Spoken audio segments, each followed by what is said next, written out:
The Hound of the Baskervilles. Novel by Arthur Conan Doyle. Chapter 9. The Light upon the Moor. Second report of Dr. Watson, Baskerville Hall. October 15th. My dear Holmes. If I was compelled to leave you without much news during the early days of my mission, you must acknowledge that I am making up for lost time, and that events are now crowding thick and fast upon us. In my last report I ended upon my top note with Barry Moor at the window. And now I have quite a budget already which will, unless I am much mistaken, considerably surprise you. Things have taken a turn which I could not have anticipated. In some ways they have within the last 48 hours become much clearer, and in some ways they have become more complicated. But I will tell you all and you shall judge for yourself.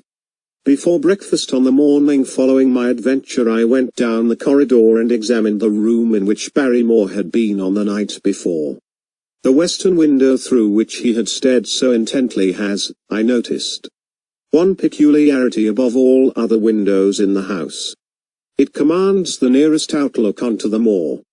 There is an opening between two trees which enables one from this point of view to look right down upon it, while from all the other windows it is only a distant glimpse which can be obtained.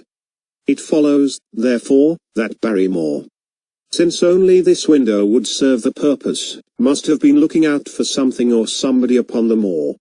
The night was very dark, so that I can hardly imagine how he could have hoped to see anyone. It had struck me that it was possible that some love intrigue was on foot. That would have accounted for his stealthy movements and also for the uneasiness of his wife. The man is a striking-looking fellow, very well equipped to steal the heart of a country girl. So that this theory seemed to have something to support it. That opening of the door which I had heard after I had returned to my room might mean that he had gone out to keep some clandestine appointment. So I reasoned with myself in the morning, and I tell you the direction of my suspicions. However much the result may have shown that they were unfounded. But whatever the true explanation of Barry Moor's movements might be, I felt that the responsibility of keeping them to myself until I could explain them was more than I could bear. I had an interview with the baronet in his study after breakfast, and I told him all that I had seen. He was less surprised than I had expected. I knew that Barry Moor walked about nights, and I had a mind to speak to him about it, said he. 2 or 3 times I have heard his steps in the passage, coming and going, just about the hour you name. Perhaps then he pays a visit every night to that particular window, I suggested. Perhaps he does.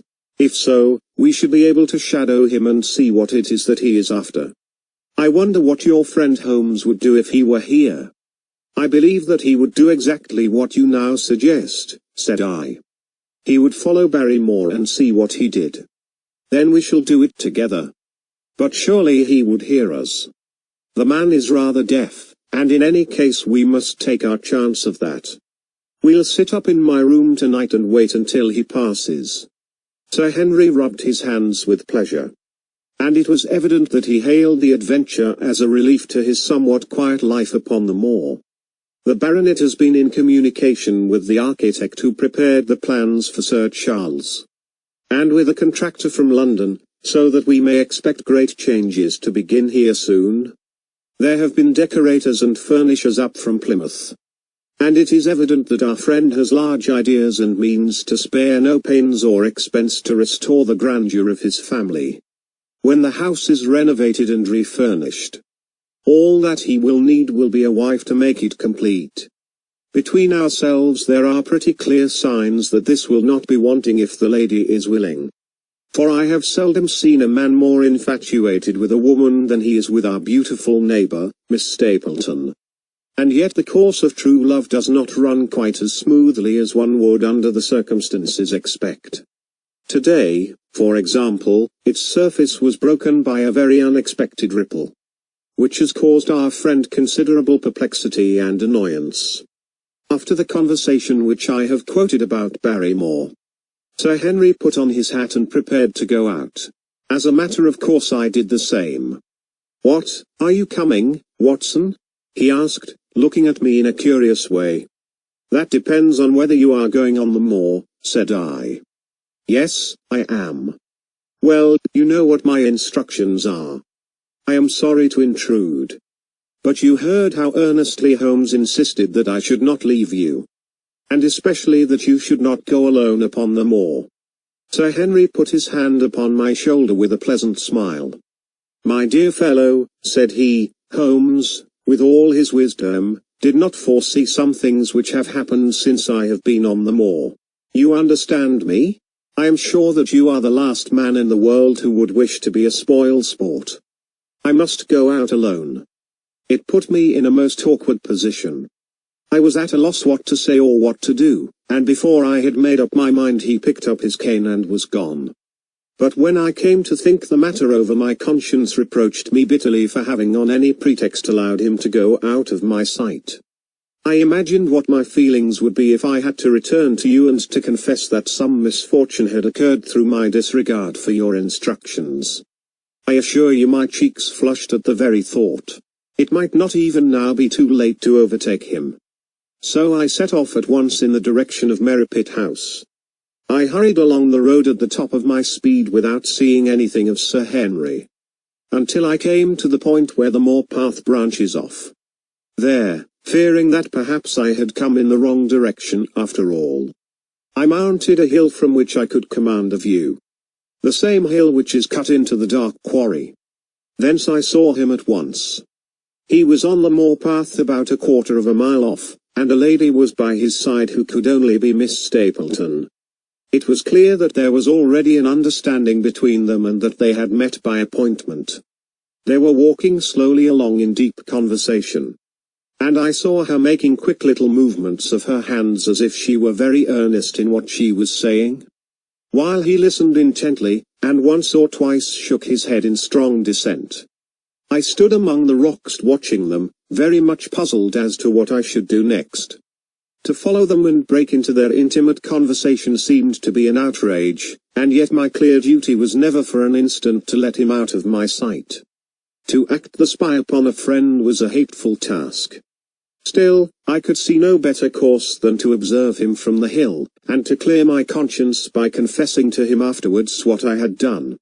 It is true that if any sudden danger had threatened him I was too far away to be of use. And yet I am sure that you will agree with me that the position was very difficult, and that there was nothing more which I could do. Our friend, Sir Henry, and the lady had halted on the path and were standing deeply absorbed in their conversation, when I was suddenly aware that I was not the only witness of their interview. A wisp of green floating in the air caught my eye, and another glance showed me that it was carried on a stick by a man who was moving among the broken ground. It was Stapleton with his butterfly net. He was very much closer to the pair than I was, and he appeared to be moving in their direction. At this instant Sir Henry suddenly drew Miss Stapleton to his side. His arm was round her, but it seemed to me that she was straining away from him with her face averted. He stooped his head to hers. And she raised one hand as if in protest. Next moment I saw them spring apart and turn hurriedly round. Stapleton was the cause of the interruption. He was running wildly towards them, his absurd net dangling behind him. He gesticulated and almost danced with excitement in front of the lovers. What the scene meant I could not imagine. But it seemed to me that Stapleton was abusing Sir Henry, who offered explanations, which became more angry as the other refused to accept them. The lady stood by in haughty silence. Finally Stapleton turned upon his heel and beckoned in a peremptory way to his sister, who, after an irresolute glance at Sir Henry, walked off by the side of her brother. The naturalist's angry gestures showed that the lady was included in his displeasure. The baronet stood for a minute looking after them. And then he walked slowly back the way that he had come, his head hanging, the very picture of dejection.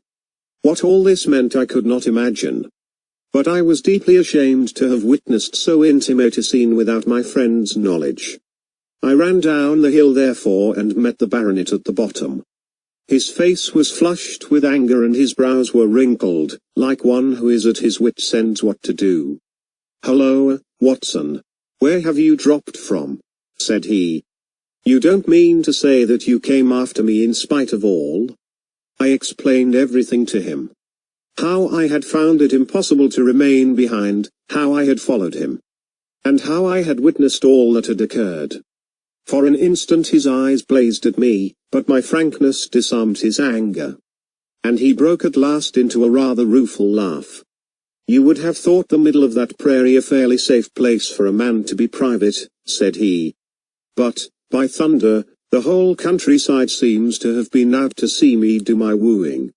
And a mighty wooing at that. Where had you engaged a seat? I was on that hill. Quite in the back row, eh? But her brother was well up to the front. Did you see him come out on us? Yes, I did. Did he ever strike you as being crazy, this brother of hers? I can't say that he ever did. I dare say not. I always thought him sane enough until today. But you can take it from me that either he or I ought to be in a straitjacket. What's the matter with me, anyhow? You've lived near me for some weeks, Watson. Tell me straight, now. Is there anything that would prevent me from making a good husband to a woman that I loved? I should say not. He can't object to my worldly position, so it must be myself that he has this down on. What has he against me? I never hurt man or woman in my life that I know of. And yet he would not so much as let me touch the tips of her fingers.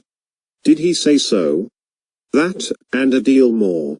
I tell you, Watson, I've only known her these few weeks, but from the first I just felt that she was made for me, and she, too, she was happy when she was with me, and that I'll swear.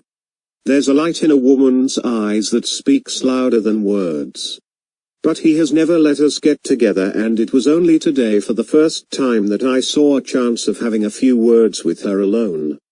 She was glad to meet me, but when she did it was not love that she would talk about. And she wouldn't have let me talk about it either if she could have stopped it. She kept coming back to it that this was a place of danger. And that she would never be happy until I had left it.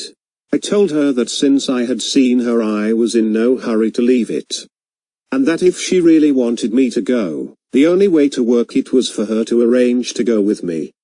With that I offered in as many words to marry her, but before she could answer, down came this brother of hers, running at us with a face on him like a madman. He was just white with rage, and those light eyes of his were blazing with fury. What was I doing with the lady? How dared I offer her attentions which were distasteful to her? Did I think that because I was a baronet I could do what I liked? If he had not been her brother I should have known better how to answer him. As it was I told him that my feelings towards his sister were such as I was not ashamed of. And that I hoped that she might honor me by becoming my wife. That seemed to make the matter no better, so then I lost my temper too. And I answered him rather more hotly than I should perhaps, considering that she was standing by. So it ended by his going off with her, as you saw.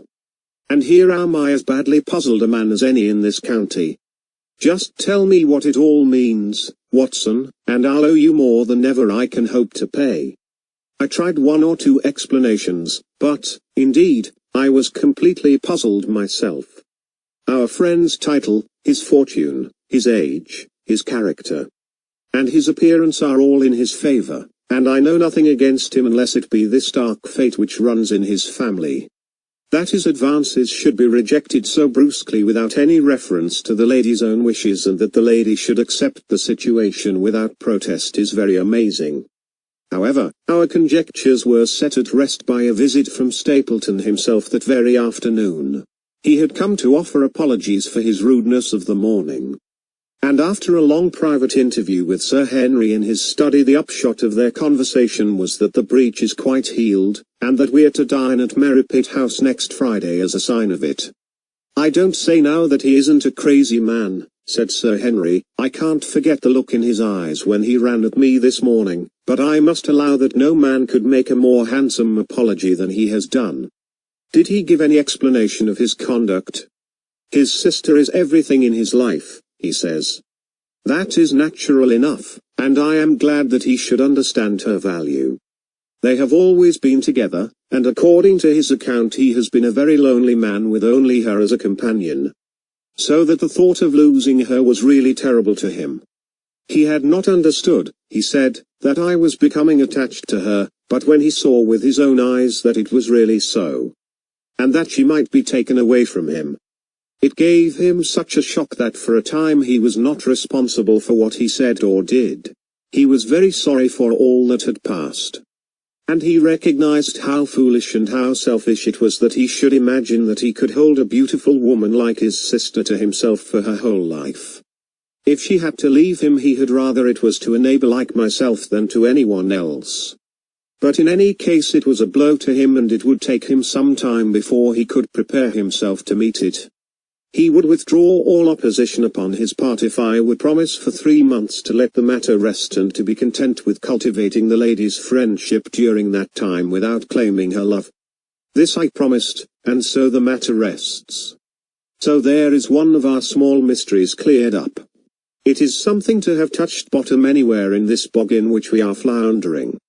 We know now why Stapleton looked with disfavor upon his sister's suitor, even when that suitor was so eligible a one as Sir Henry. And now I pass on to another thread which I have extricated out of the tangled skein, the mystery of the sobs in the night. Of the tear-stained face of Mrs. Barrymore, of the secret journey of the butler to the western lattice window. Congratulate me, my dear Holmes, and tell me that I have not disappointed you as an agent, that you do not regret the confidence which you showed in me when you sent me down. All these things have by one night's work been thoroughly cleared. I have said by one night's work, but, in truth, it was by 2 nights' work, for on the first we drew entirely blank. I sat up with Sir Henry in his rooms until nearly 3 o'clock in the morning, but no sound of any sort did we hear except the chiming clock upon the stairs. It was a most melancholy vigil and ended by each of us falling asleep in our chairs. Fortunately, we were not discouraged, and we determined to try again. The next night we lowered the lamp and sat smoking cigarettes without making the least sound. It was incredible how slowly the hours crawled by, and yet we were helped through it by the same sort of patient interest which the hunter must feel as he watches the trap into which he hopes the game may wander. 1 struck, and 2, and we had almost for the second time given it up in despair when in an instant we both sat bolt upright in our chairs with all our weary senses keenly on the alert once more. We had heard the creak of a step in the passage. Very stealthily we heard it pass along until it died away in the distance. Then the baronet gently opened his door and we set out in pursuit. Already our man had gone round the gallery and the corridor was all in darkness. Softly we stole along until we had come into the other wing. We were just in time to catch a glimpse of the tall, black-bearded figure, his shoulders rounded as he tiptoed down the passage. Then he passed through the same door as before, and the light of the candle framed it in the darkness and shot one single yellow beam across the gloom of the corridor. We shuffled cautiously towards it, trying every plank before we dared to put our whole weight upon it.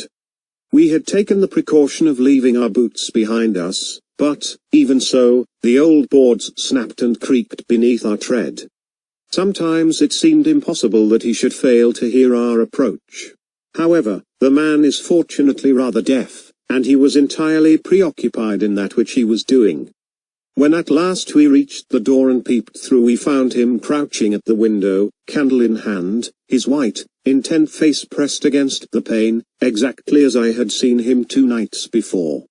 We had arranged no plan of campaign. But the baronet is a man to whom the most direct way is always the most natural. He walked into the room, and as he did so Barrymore sprang up from the window with a sharp hiss of his breath and stood, livid and trembling, before us. His dark eyes, glaring out of the white mask of his face, were full of horror and astonishment as he gazed from Sir Henry to me. "What are you doing here, Barrymore?" "Nothing, sir." His agitation was so great that he could hardly speak, and the shadows sprang up and down from the shaking of his candle. "It was the window, sir. I go round at night to see that they are fastened." "On the 2nd floor?" "Yes, sir, all the windows." "Look here, Barrymore," said Sir Henry sternly.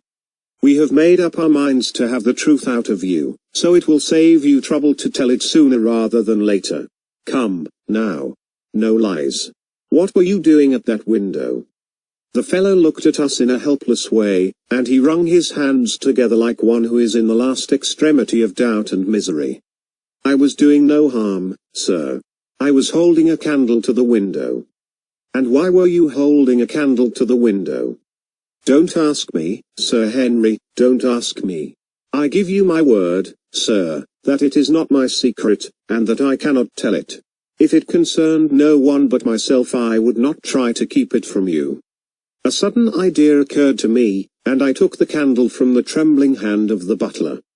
He must have been holding it as a signal, said I. Let us see if there is any answer. I held it as he had done, and stared out into the darkness of the night. Vaguely I could discern the black bank of the trees and the lighter expanse of the moor, for the moon was behind the clouds.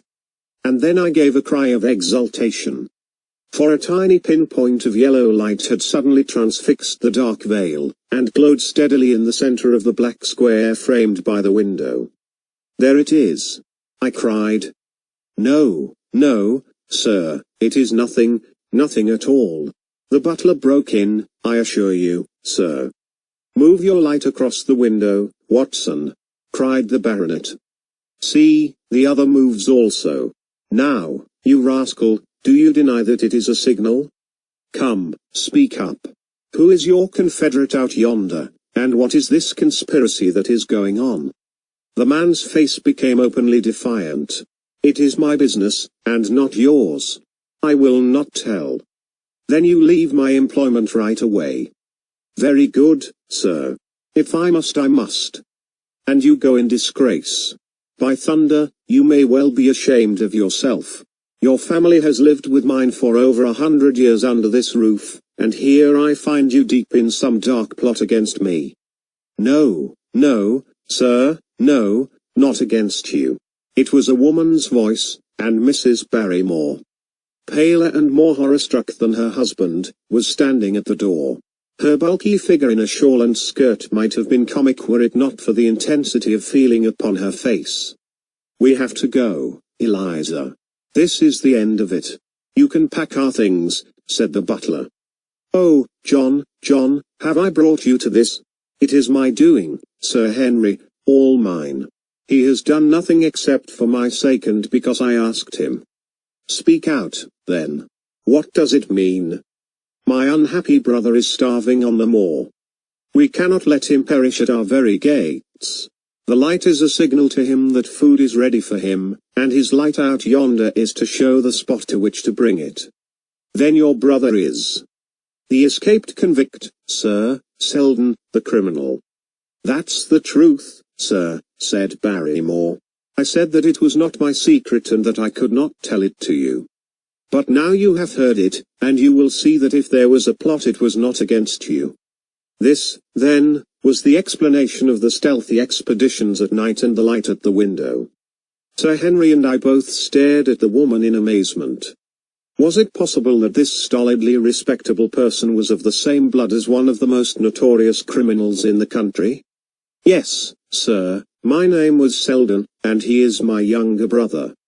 We humored him too much when he was a lad and gave him his own way in everything until he came to think that the world was made for his pleasure, and that he could do what he liked in it.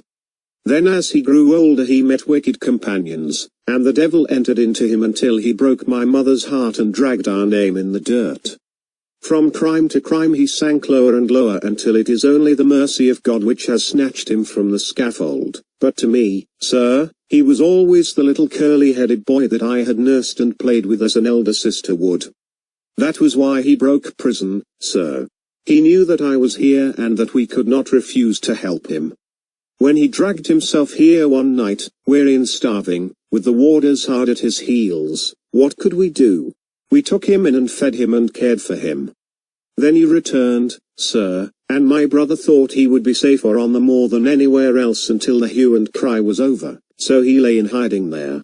But every second night we made sure if he was still there by putting a light in the window, and if there was an answer my husband took out some bread and meat to him. Every day we hoped that he was gone, but as long as he was there we could not desert him. That is the whole truth, as I am an honest Christian woman, and you will see that if there is blame in the matter it does not lie with my husband but with me, for whose sake he has done all that he has. The woman's words came with an intense earnestness which carried conviction with them. Is this true, Barrymore? Yes, Sir Henry. Every word of it. Well, I cannot blame you for standing by your own wife. Forget what I have said. Go to your room, you two, and we shall talk further about this matter in the morning. When they were gone we looked out of the window again. Sir Henry had flung it open, and the cold night wind beat in upon our faces. Far away in the black distance there still glowed that one tiny point of yellow light. I wonder he dares, said Sir Henry. It may be so placed as to be only visible from here. Very likely. How far do you think it is? Out by the cleft tor, I think. Not more than a mile or two off. Hardly that. Well, it cannot be far if Barrymore had to carry out the food to it. And he is waiting, this villain, beside that candle. By thunder, Watson, I am going out to take that man. The same thought had crossed my own mind. It was not as if the Barrymores had taken us into their confidence. Their secret had been forced from them. The man was a danger to the community, an unmitigated scoundrel for whom there was neither pity nor excuse. We were only doing our duty in taking this chance of putting him back where he could do no harm. With his brutal and violent nature, others would have to pay the price if we held our hands. Any night, for example, our neighbors the Stapletons might be attacked by him, and it may have been the thought of this which made Sir Henry so keen upon the adventure. I will come, said I. Then get your revolver and put on your boots. The sooner we start the better, as the fellow may put out his light and be off. In 5 minutes we were outside the door, starting upon our expedition. We hurried through the dark shrubbery, amid the dull moaning of the autumn wind and the rustle of the falling leaves. The night air was heavy with the smell of damp and decay. Now and again the moon peeped out for an instant, but clouds were driving over the face of the sky, and just as we came out on the moor a thin rain began to fall. The light still burned steadily in front. Are you armed? I asked. I have a hunting crop. We must close in on him rapidly, for he is said to be a desperate fellow. We shall take him by surprise and have him at our mercy before he can resist.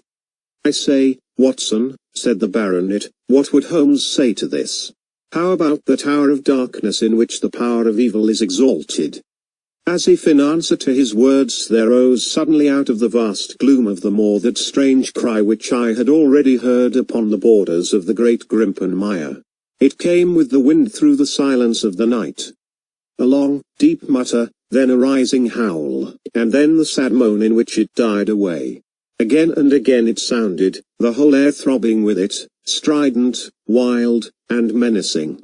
The baronet caught my sleeve and his face glimmered white through the darkness. My God, what's that, Watson? I don't know. It's a sound they have on the moor. I heard it once before. It died away, and an absolute silence closed in upon us.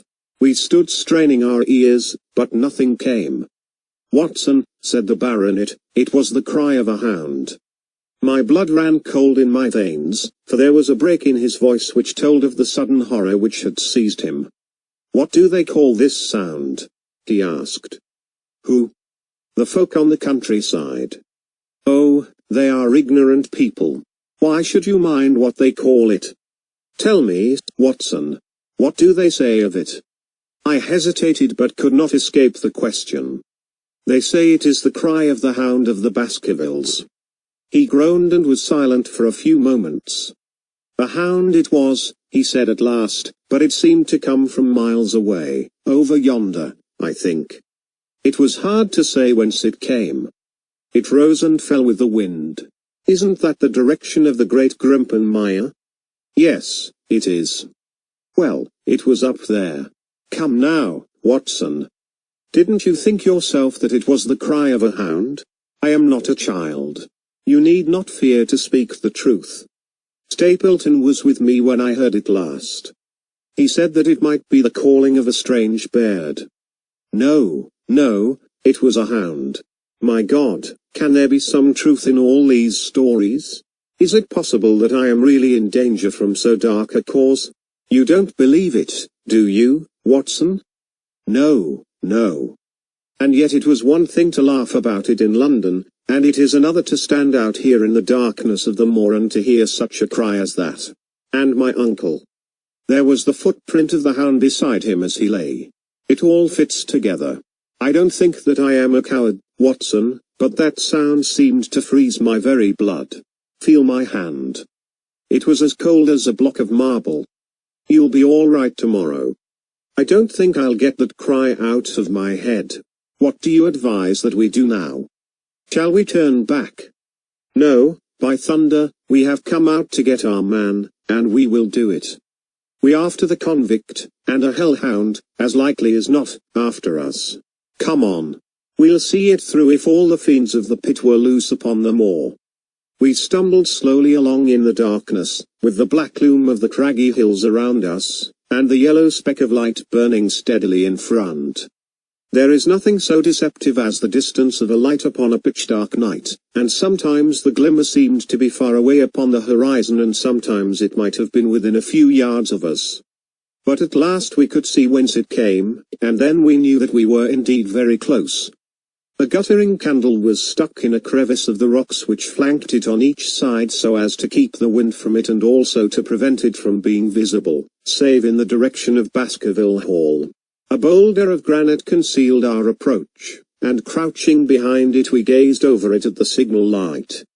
It was strange to see this single candle burning there in the middle of the moor, with no sign of life near it, just the one straight yellow flame and the gleam of the rock on each side of it. "What shall we do now?" whispered Sir Henry. "Wait here. He must be near his light. Let us see if we can get a glimpse of him." The words were hardly out of my mouth when we both saw him. Over the rocks, in the crevice of which the candle burned, there was thrust out an evil yellow face, a terrible animal face, all seamed and scored with vile passions. Foul with mire, with a bristling beard, and hung with matted hair, it might well have belonged to one of those old savages who dwelt in the burrows on the hillsides. The light beneath him was reflected in his small, cunning eyes which peered fiercely to right and left through the darkness like a crafty and savage animal who has heard the steps of the hunters. Something had evidently aroused his suspicions. It may have been that Barrymore had some private signal which we had neglected to give, or the fellow may have had some other reason for thinking that all was not well, but I could read his fears upon his wicked face. Any instant he might dash out the light and vanish in the darkness. I sprang forward therefore, and Sir Henry did the same. At the same moment the convict screamed out a curse at us and hurled a rock which splintered up against the boulder which had sheltered us. I caught one glimpse of his short, squat, strongly built figure as he sprang to his feet and turned to run. At the same moment by a lucky chance the moon broke through the clouds. We rushed over the brow of the hill, and there was our man running with great speed down the other side, springing over the stones in his way with the activity of a mountain goat. A lucky long shot of my revolver might have crippled him, but I had brought it only to defend myself if attacked and not to shoot an unarmed man who was running away. We were both swift runners and in fairly good training, but we soon found that we had no chance of overtaking him. We saw him for a long time in the moonlight until he was only a small speck moving swiftly among the boulders upon the side of a distant hill. We ran and ran until we were completely blown. But the space between us grew ever wider. Finally we stopped and sat panting on two rocks, while we watched him disappearing in the distance. And it was at this moment that there occurred a most strange and unexpected thing. We had risen from our rocks and were turning to go home, having abandoned the helpless chase. The moon was low upon the right, and the jagged pinnacle of a granite tor stood up against the lower curve of its silver disk. There, outlined as black as an ebony statue on that shining background, I saw the figure of a man upon the tor. Do not think that it was a delusion, Holmes. I assure you that I have never in my life seen anything more clearly. As far as I could judge, The figure was that of a tall, thin man. He stood with his legs a little separated, his arms folded. His head bowed, as if he were brooding over that enormous wilderness of peat and granite which lay before him. He might have been the very spirit of that terrible place. It was not the convict. This man was far from the place where the latter had disappeared. Besides, he was a much taller man. With a cry of surprise I pointed him out to the baronet, but in the instant during which I had turned to grasp his arm the man was gone. There was the sharp pinnacle of granite still cutting the lower edge of the moon. But its peak bore no trace of that silent and motionless figure. I wished to go in that direction and to search the tor, but it was some distance away. The baronet's nerves were still quivering from that cry, which recalled the dark story of his family. And he was not in the mood for fresh adventures. He had not seen this lonely man upon the tor and could not feel the thrill which his strange presence and his commanding attitude had given to me. "A warder, no doubt," said he. "The Moor has been thick with them since this fellow escaped." Well, perhaps his explanation may be the right one, but I should like to have some further proof of it. Today we mean to communicate to the Princetown people where they should look for their missing man. But it is hard lines that we have not actually had the triumph of bringing him back as our own prisoner. Such are the adventures of last night, and you must acknowledge, my dear Holmes, that I have done you very well in the matter of a report. Much of what I tell you is no doubt quite irrelevant.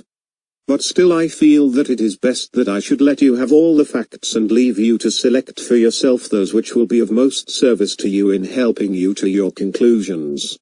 We are certainly making some progress. So far as the Barrymores go, we have found the motive of their actions. And that has cleared up the situation very much. But the Moor with its mysteries and its strange inhabitants remains as inscrutable as ever. Perhaps in my next time I may be able to throw some light upon this also. Best of all would it be if you could come down to us. In any case you will hear from me again in the course of the next few days. End of the chapter. Thank you. Thank you.